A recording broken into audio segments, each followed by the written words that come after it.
Pour ne rien manquer, abonnez-vous maintenant. Les vraies voix Sud Radio, le coup de projecteur des vraies voix.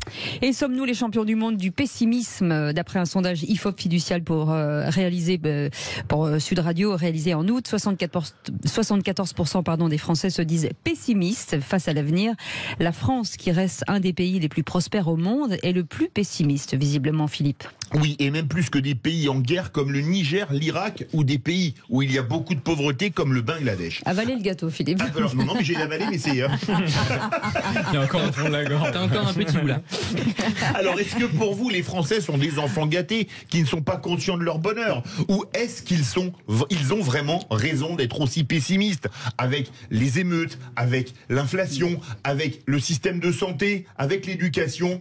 Dans tous les cas de figure, on attend vos appels. Que vous soyez hyper optimiste ou hyper pessimiste au 0826 300 300. Et justement, est-ce que vous trouvez ça justifié, ces 74% des Français qui sont pessimistes? Vous dites justifié à 79%, exagéré, enfin, vous pensez qu'ils exagèrent à 4%, compréhensible à 16% et incohérent à 1%. 0826 300 300. Catherine Testa est avec nous. Bonsoir. Bonsoir. Bonsoir. Bienvenue sur Sud Radio. Vous êtes autrice de Oser l'optimisme, publié chez Michel Lafon. On va revenir avec vous dans quelques instants. Rien que le titre nous donne envie. Philippe Bilger, ce côté pessimiste des Français, on a l'impression qu'à chaque rentrée, ça y est, et on remet le couvercle du pessimisme. Ma chère Cécile, je dois être très français alors.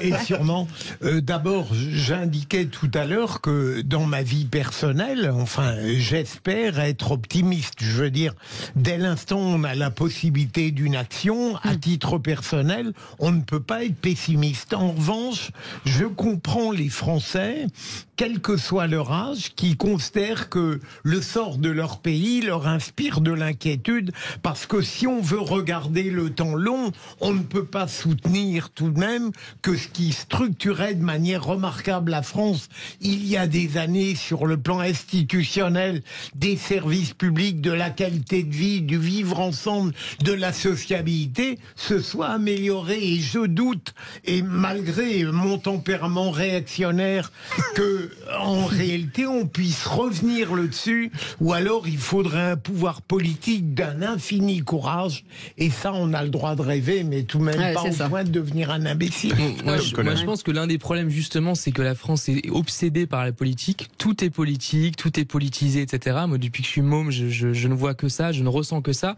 Et après, quand on est dans cette culture-là, en effet, on le développe, on vit avec. Après, on peut trouver ça intéressant éventuellement, mais sauf que toute la journée, ça peut être pénible, notamment tout simplement par le fait que ça met à distance en fait les possibilités d'action que vous pouvez avoir pour vous-même. Si vous considérez, c'est quand même un réflexe, je trouve effectivement assez français, même si il y a d'autres pays sans doute qui pratiquent la même chose, mais si vous considérez qu'effectivement chacune de vos actions est déterminée par l'autre, on pourrait dire alors, l'État, tel mécanisme, telle situation, tel problème, etc. Effectivement, vous ne pouvez pas avancer, vous vous sentez bloqué et empêtré, notamment sur la question quand même assez essentielle de l'échelle sociale, de personnes qui veulent un peu s'arracher leurs conditions, qui veulent faire des projets, qui veulent s'améliorer, qui veulent progresser. Je pense que c'est le souhait de la plupart des gens. Ça, c'est à mon avis le vrai problème. Mickaël Sadoun. Moi, je trouve ça très intéressant ce qui a été dit par Tom, mais je pense au contraire que Vous avez entendu. Les Français parfois souffrent peut-être au contraire d'un manque de politique, non pas au sens où on ne fait plus de politique, mais au sens où les hommes politiques ne possèdent plus la capacité d'action, et donc ils ont l'impression de voter pour des gens qui n'ont pas réellement la capacité d'agir sur leur vie. Après, je pense qu'il y a un mouvement général, le vent de la modernité, je dirais, ne souffle pas dans le sens de la France. La France est plutôt un pays républicain, socialiste, or la modernité est plutôt libérale. La France est un pays, Tom le disait, passionné par la politique, or la modernité aime bien l'économisme, considérer que l'individu est un portefeuille, ce n'est pas nos conceptions des choses. Et puis si je voulais en ajouter, je dirais que la France aime bien la grandeur et que la modernité aime bien la petitesse. Mais je pense qu'il y a quand même des raisons d'espérer. Je pense que la France se redresse sur plein d'aspects, sur l'aspect économique. Je pense que nous avons une bonne natalité par rapport à beaucoup d'autres pays européens, même si les indicateurs sont en train de passer dans le rouge en ce moment, mais il y a des raisons d'espérer. Et puis surtout, le vent de la modernité est en train de tourner. Le politique est en train de retrouver de l'importance. Les empires reviennent sur la scène internationale et je pense que nous sortons peu à peu du monde des banquiers et des petits hommes gris et que nous revenons dans une ère où il faudra de la grandeur et du politique. Et dans ce monde-là, la France a toute sa part à jouer. Et bon, on va essayer de reprendre de la couleur avec Catherine Testa. Et quand on regarde le sondage Catherine Testa, on se rend compte que les plus pessimistes sont les cinquantenaires, entre 50 et 54 ans, et les jeunes plutôt optimistes. Est-ce que forcément c'est ça depuis des décennies, parce qu'on voit que la fin de la route est proche, qu'on est pessimiste? Alors je dirais pas ça comme ça, mais c'est une question aussi de perdre l'enthousiasme. Peut-être que quand on est plus jeune, on a plus d'enthousiasme de l'action. On a peut-être été parfois un peu moins confronté à l'échec que quand on a essayé de mener des projets et quand finalement on a été déçu. Donc in fine, ça finit par se dissiper, mais par contre l'optimisme, en fait, sans faire d'injonction à l'optimisme, parce que le pessimisme est important justement pour envisager des dangers potentiels, l'optimisme c'est le prérequis à toute action. Donc c'est-à-dire qu'on a envie d'entreprendre, qu'on a envie de changer de vie, qu'on ait envie de rentrer sur un court de tennis, on fait le pari de l'optimisme. Et donc on a besoin tout au long de notre vie d'optimisme. Et c'est vrai qu'il est parfois un peu malmené quand on regarde l'actualité. Notre cerveau aussi n'est pas câblé pour ça, il n'est pas câblé pour nous rappeler à l'enthousiasme, mais plutôt pour nous permettre de survivre. Donc c'est pas quelque chose de naturel, en tout cas dans notre culture française, d'oser parler d'optimisme. Et moi je pense que concrètement la France est aussi un pays très conservateur, mais pas seulement au sens politique. C'est-à-dire que par exemple le truc qu'on rencontre absolument tout le temps en France, par exemple vous commencez à avoir un projet quelconque dans un domaine, je sais pas, la musique, les livres, la cuisine, n'importe quoi, immédiatement on va vous ramener à votre diplôme, votre expérience, que vous avez fait, est-ce que vous êtes légitime pour le faire, etc. Ça change, Éventuellement d'où vous venez, est-ce que vous avez peut-être l'apparence qui va avec, le style, est-ce que vous êtes raccord ou pas raccord. Il y a même des choses très simples, par exemple, vous savez, le concours de l'ENA, l'ENA qui a été supprimé mais qui a repris une nouvelle forme. Il y avait même un rapport, je crois, il y a pas très longtemps, d'une présidente du jury qui disait oui, tout le monde a les mêmes costards, des costards gris. Elle regrettait une forme de conformisme des candidats. C'est vous dire jusqu'où ça va quand même. D'ailleurs, pourtant chez des gens qui ont 20 ans ou 25 ans. Donc en réalité, c'est quelque chose d'assez général. Et effectivement, aujourd'hui, vous êtes demain quelqu'un qui vient, j'en sais rien, du fin fond de la Normandie. Vous dites voilà, moi je veux devenir rappeur, je veux devenir, je sais pas, entrepreneur, grand écrivain, journaliste, ce que vous voulez. On va vous regarder de haut. On va vous dire mais attends, d'où tu viens, t'as les diplômes, est-ce que t'as la légitimité, t'as peut-être pas la tenue, l'argent, les contacts, etc., etc. Et ça, effectivement, c'est peut-être pas spécifiquement français, mais c'est très dominant, très présent en France. Et c'est même parfois très pesant. Philippe Bilger, élevé le bras, historien et sociologue, disait que la France va plutôt bien par comparaison à ce qui se passe autour de nous. Et pourtant, on est très pessimiste. Ça peut être une forme de sagesse que de se comparer, évidemment. Mais si vous le permettez, Cécile, je rejoins ce qu'a dit notre invité. Catherine Testa. Au fond, à tort ou à raison, je considère que celui qui n'est pas pessimiste n'est pas lucide aujourd'hui au regard de l'état de la France et du monde, mais qu'au fond, le pessimisme ne devient dangereux que lorsqu'il se sépare de la possibilité de l'action. Ça ne veut pas dire qu'on est désespéré. Et j'aimerais savoir ce qu'en pense notre invité. Catherine Testa. Alors c'est exactement ça, c'est-à-dire qu'il faut faire le constat d'une réalité, mais derrière, soit on accepte cette réalité sans rien faire, soit on se dit ok, je vais essayer d'agir. Vous évoquiez tout à l'heure justement la Normandie, quand on vient de Normandie, je viens de Normandie, on a quelques exemples, illustres aussi de rappeurs, on peut évoquer Orelsan, et en fait, effectivement, on part pas avec les mêmes métriques, mais derrière, aujourd'hui, on est dans une société qui est quand même très différente. On a un accès à Internet, on a des entrepreneurs qui naissent aussi un peu partout. Vous voyez, notre société est en train de se révolutionner. Aux États-Unis, j'ai vécu aux États-Unis. Aux États-Unis, vous faites un pauvre machin, tout le monde vous crie au génie, alors que vous n'avez quasiment rien fait. Et entre cette culture américaine de allez, vas-y, tout est possible, alors que c'est pas forcément vrai, comme vous l'évoquez, et notre culture française de attention, tu ne vas pas réussir. Il faut savoir que les optimistes, en fait, osent beaucoup plus. Ils prennent un constat, ils le transforment, ils se transforment pour s'adapter aussi, pour être en mouvement. Et les optimistes qui ont des coups de blues, qui ont une vie qui n'est pas linéaire, évidemment, ont une capacité de rebond, mais on nous apprend pas ça parce que on a peur de l'échec. On a tout ça en France encore qui est très ancré, la peur du regard de l'autre, du statut social. Et ça, va falloir le déconstruire très vite. Ouais. Mickaël Sadoun veut réagir. Oh là là, la déconstruction.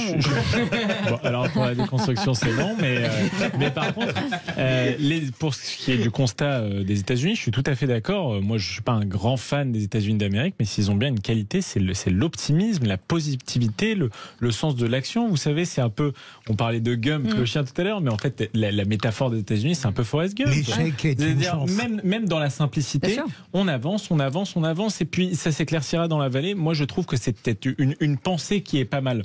Après, je pense qu'il ne faut pas exagérer avec la France, puisque les sondages montrent qu'à l'échelle individuelle, les Français sont plutôt optimistes pour eux-mêmes. Pour ce qui les concerne. Exactement. Ouais. C'est juste qu'à l'échelle collective, ils sont plus pessimistes. Oui, mais on retient toujours le mauvais du Bien sûr, bon. mais parce qu'il y a quand même un déclin relatif de la France, ça il faut l'entendre. Elle a été une immense puissance, elle l'est moins aujourd'hui. Bon, je pense qu'il y a encore beaucoup de leviers d'action. On part au 0826 300 300 avec notre auditeur du jour, Corentin de Mourinx. Et quand on habite le Béarn, on ne peut être qu'optimiste, Corentin. Ah oui. C'est donc que ça carbure bien pour vous. Beau jeu de mots. Alors, optimiste ? Oui, moi je suis optimiste. Je pense que l'avenir va s'arranger. Après, il faut se donner les moyens et que nos hommes politiques, comme ça a été dit, aient le courage de faire ce qu'il faut, qui écoutent le peuple aussi, parce que on a l'impression que des fois on n'est pas écouté. Mais bon, ça c'est un autre sujet, je pense. Oui. Non, parce que le fait de ne pas être écouté, c'est peut-être se dire que ça peut pas avancer, parce que si on ne nous écoute pas, c'est là que le pessimisme. Oui, c'est ça. C'est ça. Disons que je pense pas qu'ils nous écoutent pas. Je pense qu'ils sont peut-être aussi bloqués un peu plus haut au niveau de l'Europe, par exemple. Ils peuvent pas faire ils peuvent pas faire n'importe quoi. Enfin, ils peuvent pas faire ce que l'on demande. Il y a des règles, et je pense que oui, il faut revoir tout ça. Mais non, je pense que dans l'ensemble, on peut être optimiste, et que c'est exagéré clairement le fait que les Français soient pessimistes. Non, parce que s'ils étaient râleurs, pessimistes, oui, mais pessimistes, non. Oui, tout à fait. Oui, oui, tout à fait. Mais s'ils avaient été pessimistes, je pense pas qu'ils seraient partis en vacances cet été. Certes, ils ont fait des concessions, mais je pense pas qu'ils seraient partis en vacances. Voilà. Et Tom, moi, je pense que le paradoxe aussi qui est un peu mortifère, c'est qu'à la fois on est dans un pays où l'État est très jacobin, très vertical, veut tout contrôler, créer des statuts, voilà, je sais pas, le cinéma sera financé comme ça, la culture fonctionnera comme ça, l'économie sera régencée comme ça, etc. Et la décentralisation avec les deux actes qui ont existé n'ont pas vraiment modifié cette culture-là qui est toujours extrêmement forte, où le pouvoir il est toujours à Bercy, à l'Élysée, etc., etc.